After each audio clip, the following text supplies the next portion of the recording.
आज की सुबह का सलाम उन सब लोगों को जो हमारे संग इस इबादत में ज्वाइन हो रहे हैं। कितनी खूबसूरत दिन है, खूबसूरत सुबह खुदा आपने दी है और इसीलिए दी है मैं और आप इसमें आनंदित हो, खुशियां मनाएं।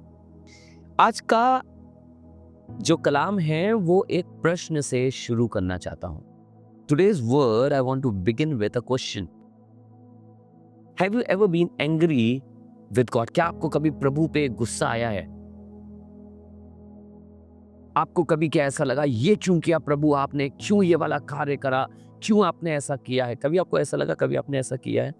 अगर किया है तो आज का कलाम आपसे बात करने जा रहा है, और अगर नहीं किया है तो सिखाएगा कि हम कभी ऐसा ना करें। ध्यान दीजिएगा, प्रोवर्ब्स 19 एंड वर्स 3, नीति वचन 19 बाब उसकी तीसरे आयत में लिखा है, a person's own foolishness lead him astray. क्या लिखा है? A person's own foolishness leads him astray, yet his heart rages against the Lord. Hindi में पढ़ूंगा और आप इसे समझ जाएंगे। मूर्खता के कारण मनुष्य का मार्ग टेढ़ा होता है और वो मन ही मन यहोवा से चिढ़ने लगता है। बाइबल ये बताना चाह रही है कि अपनी ही मूर्खता के कारण मनुष्य का मार्ग टेढ़ा हो जाता है। अपनी ही मूर्खता के कारण मनुष्य का मार्ग टेढ़ा होता है और वो मन ही मन परमेश्वर से चिढ़ने लगता है। कई बार मैं और आप अपनी लाइफ के डिसीजंस लेते हैं बिना खुदा बाप से पूछे। हमने खुदा बाप से पूछा ही नहीं है, हमने एक बार भी उससे प्रार्थना नहीं करी है, एक बार भी उससे बोला नहीं, एक बार भी उससे जानने की कोशिश नहीं की, प्रभु ये मैं सही कर रहा हूँ कि गलत कर रहा हूँ। और जब वो डिसीजन हो जाता है उसके बाद हम खुदा बाप, जब वो उसका फल अच्छा नहीं होता, हम नाराज खुदा बाप से होते हैं। खुदा बाप ने पता नहीं मेरी जिंदगी में ऐसा क्यों किया, पता नहीं खुदा बाप ने ऐसे कैसे क्यों किया। Sometime we take decisions without asking God, without seeking his permission.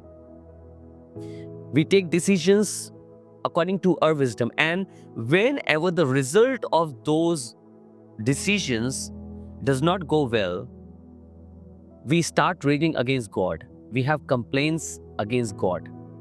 Oh Lord, I don't know why have you done this. I don't know why you were not there to help me, and I'm not going to go to church. I'm not going to read Bible. I'm not going to pray.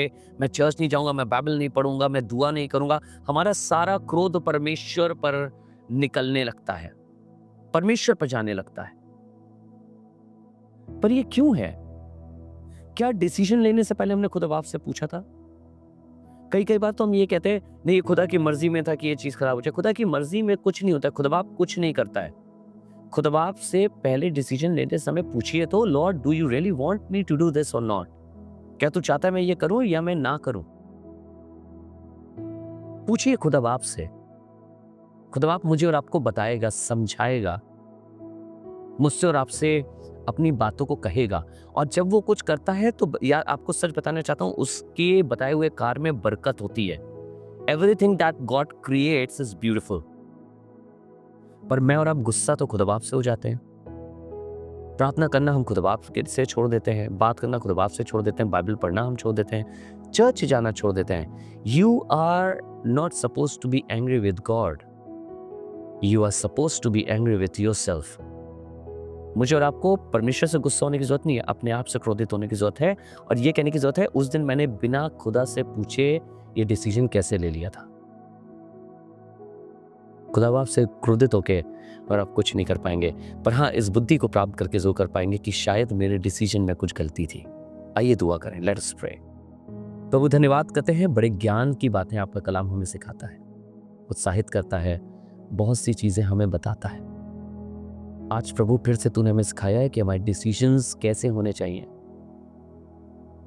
प्रभु हम तुझसे पूछ के अपने निर्णय लें, तेरी बात सुने, तेरी आवाज सुने, जो तू हमसे बात करे मुझसे जाने प्रभु, और तब अपने डिसीजंस को लें। अन्यथा प्रभु हम कई बार अपने डिसीजंस को लेते हैं, जब वो डिसीजन खराब होते हैं, गड़बड़ी होती है, तो हम तुझसे नाराज हो जाते हैं। हमें इस गुनाह से बचा, हमें इसमें से निकाल प्रभु, हम हर बात में आपसे पहले पूछ सकें। धन्यवाद प्रभु आपके वचन के लिए और आपके कलाम के लिए। प्रभु यीशु के नाम से मांगते हैं पिता, आमीन। God bless you. खुदा बाप आपको आशीष दे। कल फिर मिलेंगे खुदा बाप की इबादत में और आप एक साथ करने के लिए। God bless you all.